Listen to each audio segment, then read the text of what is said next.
কুকথা বলা যেন রাজনৈতিক নেতা নেত্রীদের রোজকার বিষয় হয়ে দাঁড়িয়েছে। অতীতেও বিভিন্ন রাজনৈতিক দলের জেলা থেকে রাজ্য নেতারা বিভিন্ন সময় একাধিকবার কুকথা বলেছেন। এদিনও বিরোধী দলের পৌরপতি ও পঞ্চায়েত সমিতির সভাপতিকে হিজড়ে বলে কটাক্ষ করতে শোনা গেল বিজেপি নদিয়া উত্তর সাংগঠনিক জেলা সাধারণ সম্পাদক নবীন চক্রবর্তীর গলায়।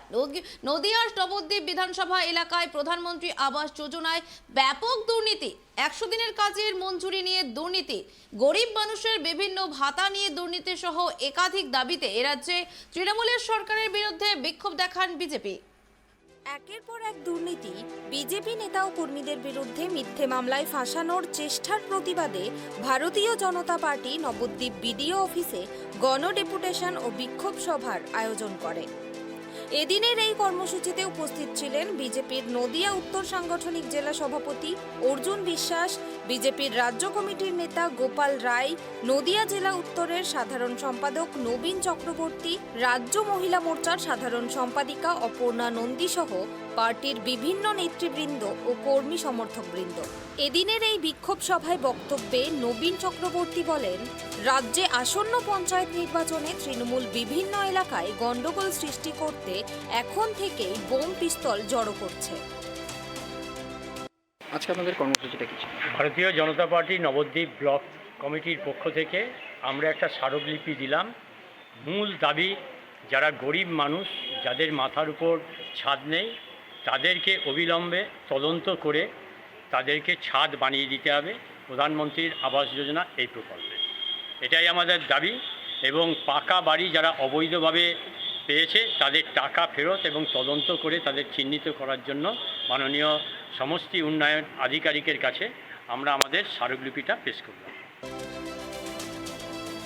এছাড়াও তিনি বলেন, তৃণমূলের নেতারা এখন পুলিশ ছাড়া রাস্তায় বেরোতে পারে না, কারণ তাদের বিভিন্ন দুর্নীতির বিরুদ্ধে গ্রামে গ্রামে মানুষ জেগে উঠছে, আর তাই তারা এখন পুলিশকে সঙ্গে নিয়ে ঘুরছেন।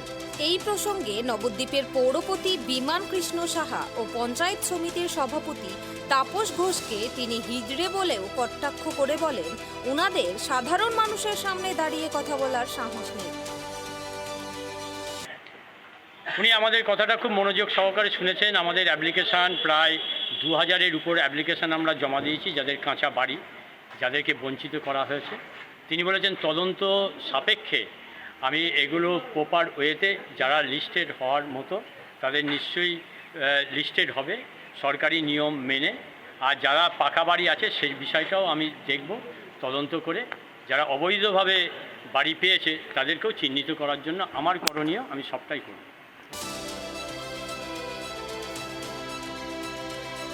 যদিও এদিন বিজেপির এই গণডেপুটেশন উপলক্ষে যাতে কোনো রকম অপ্রীতিকর ঘটনা না ঘটে, সেই জন্য প্রথম থেকেই পুলিশ প্রশাসনের পক্ষ থেকে বিশাল পুলিশ বাহিনী মোতায়েন রাখা হয়। উল্লেখ্য, গত 28শে ডিসেম্বর সিপিআইএমের বিক্ষোভ ও ডেপুটেশনের কর্মসূচিতে বিক্ষোভকারীদের সাথে পুলিশের ধস্তাধস্তির সময় বিক্ষোভকারীরা মেইন গেট খুলে ভিতরে ঢুকে পড়ে। এদিন যেন পরিস্থিতি সেরকম না হয়, সেজন্যই এই কড়া পুলিশি ব্যবস্থা গ্রহণ করা হয়। বিজেপির প্রতিনিধি দল ডেপুটেশন শেষে জানায়, বিডিও সবটা গুরুত্ব সহকারে শুনেছেন ও তিনি আশ্বাস দিয়েছেন সঠিক মানুষই সকল সরকারি সুবিধা পাবে, যাতে কোনো ক্ষেত্রে দুর্নীতি না হয় তার দিকেও তিনি নজর রাখবেন। নদিয়া থেকে মলয়দের রিপোর্ট, ট্রাইব টিভি।